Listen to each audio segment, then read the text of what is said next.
Is Xbox Game Pass destroying or saving gaming? That's really the question here.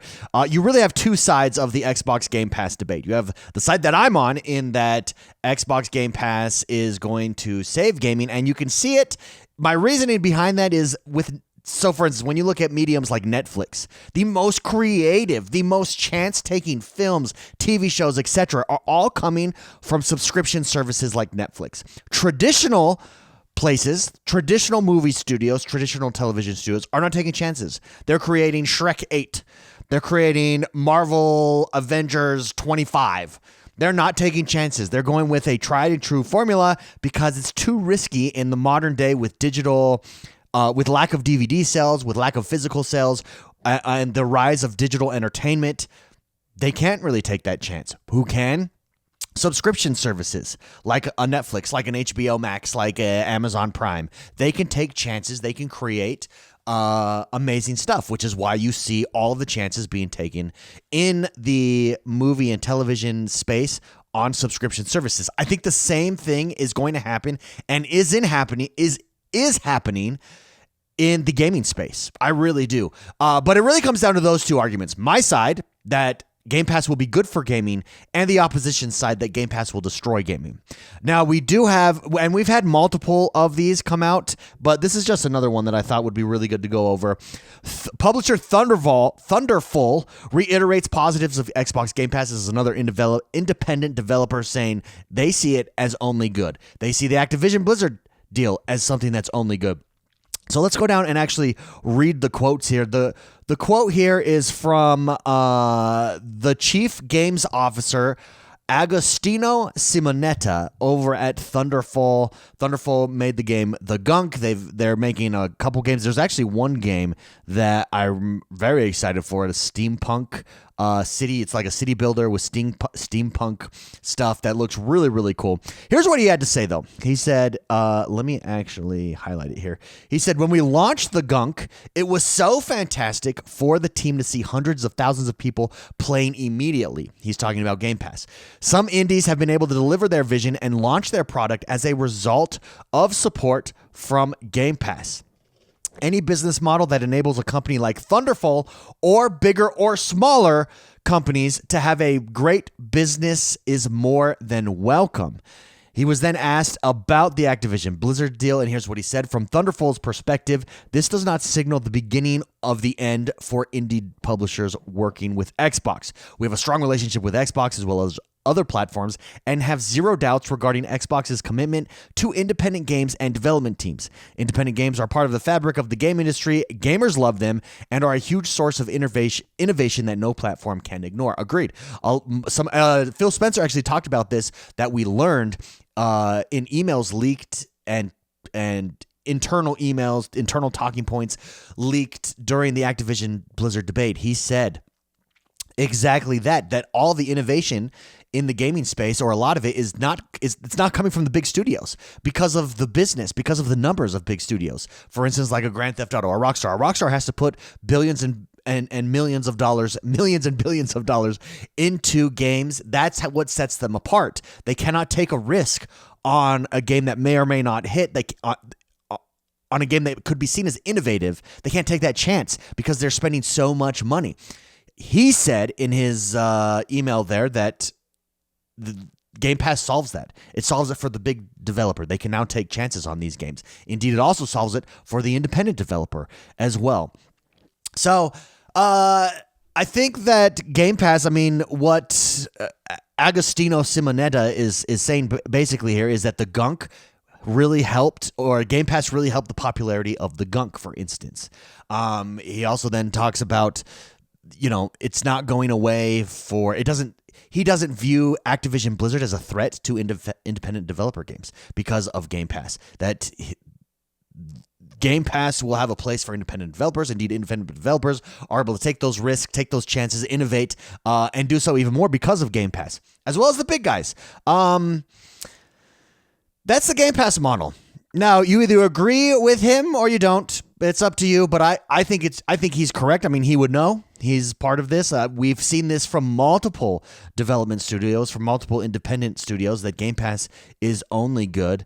It really comes down to the Blizzard King Activision deal, right? This was a pivotal moment for Game Pass, and this is seen by some people as bad. That's a consolidation of the industry that's going to destroy these independent studios, et cetera, and multiple people from multiple areas have said no, that's just not the case. Really, the only major entity opposing it was Sony, which is interesting because Sony's original take was that no, this doesn't harm us at all. And then when I think they saw the writing on the wall, they realized where this is going. Oh shoot, actually, wait a minute, we do have an issue here. Overall, I think this is just proof positive. It's further evidence, rather, that Game Pass is going to be good. And again, we already have examples of this, guys. Like, this is what kills me. We already have examples of it in the movie industry, in the television industry. Subscription models are where the best television shows are coming from. It's where the best movies are coming from because they can take chances there. They don't have to worry about just only making blockbuster hits. That's what Game Pass is going to be for video games. And I think the chief gaming officer, Agostino Simonetta, over at the Gunk and Thunderful, reiterates that here. Let's talk about, speaking of Game Pass, since we're talking about it today, let's talk about the games that are coming for November here. There's some that I'm really excited for. Again, this is proof positive. There's some independent games here. Played Up is an independent game. Played Up is basically like a cooking challenge game that's coming. Thirsty Suitors, another independent game. Those are kind of hit or miss for me. I'm not super interested in those necessarily, but you may be. And who knows? You can check them out. Here's the thing with Game Pass. There's no pressure to me. There's no worry about me downloading a game, playing a game, and not liking it. I have zero risk. So I'm more than happy to try games that I otherwise would not be interested in. Let me show you the 3 games. I think this is a pretty strong month overall. Persona 5 Tactica. If you're a big Persona 5 guy, you may like this. I've seen it go both ways on Persona 5 Tactica. Persona 5 fans saying this really wasn't needed. Other fans saying, yes, I really like this. So that depends, it just depends for me. Football Manager 2024. I'm a huge Football Manager fan. Love it. In fact, I was playing 2023, but now that I know 2024 is coming to Game Pass next month, I might just stop it and just wait for 2024 to come out November 6th. That's absolutely big. Dungeons 4 for me is a big one. Dungeons 4, let's see, there it is. Dungeons 4 is basically a real-time strategy game. And there's 3 iterations prior. If you go look at them, all super positive, very positively rated over on Steam. This is coming to both PC Game Pass and the Xbox and the console here. And I'm very, very excited. You're underground, you build a dungeon, you build traps, etc. You get your resources underground, and then you go above ground to try to take over the world. And it's a real-time strategy. It's a little bit slower pace, which I think really appeals to me. And so I'm very much looking forward to Dungeons 4 100%. The other one that I'm very interested in is Like a Dragon. Now, Like a Dragon looks interesting. This is it over on the Sega website here. This is actually launching on Game Pass, so it's not yet out. Here it is, a little bit about it. It looks like a little bit like Yakuza type of style game. Once a legendary Yakuza, Kazuma Kiryu faked his own death and abandoned his name for the sake of protecting his family. Now he's thrust into conflict by a mysterious figure attempting to drive him out of hiding. Under the codename Juryu, he embarks on a gripping action narrative with bone-shattering combat in vibrant locations filled with exciting characters and activities. If it's anything like Yakuza, Sega publishes Yakuza as well. Those games are fantastic. Very interested in this. The man who erased his name, Like a Dragon Gaiden. I'm interested in this. I'm just going to be curious to see how this does. I think this is a good addition to Game Pass as well, just from the uniqueness. I think the Yakuza style games are always a great Game Pass. And the last one for me that I'm very much looking forward to is actually Coral Island. Let's see, do I have that here? Here it is. Coral Island has been out for a while. It released in 2022, and on Steam, it's got very positive reviews as well. It's basically a farming game, a reimagined farm sim set on the tropical island that is inspired by the classics. You can see it's very farm simulatory. There's a little bit of a story enhanced to it. I love these types of games. I love these styles of games. I think they're engaging. I think they're fun. They're the type of games that always make you, just one more thing. I just got to do this one more thing. 10 more minutes is all I need. And before you know it, 6 hours has gone by. So also, one that I'm very interested in here for Game Pass. Overall, pretty solid month. Again, this is the benefit of Game Pass. You can try out all these games. You can try out none of these games. There's no risk to you.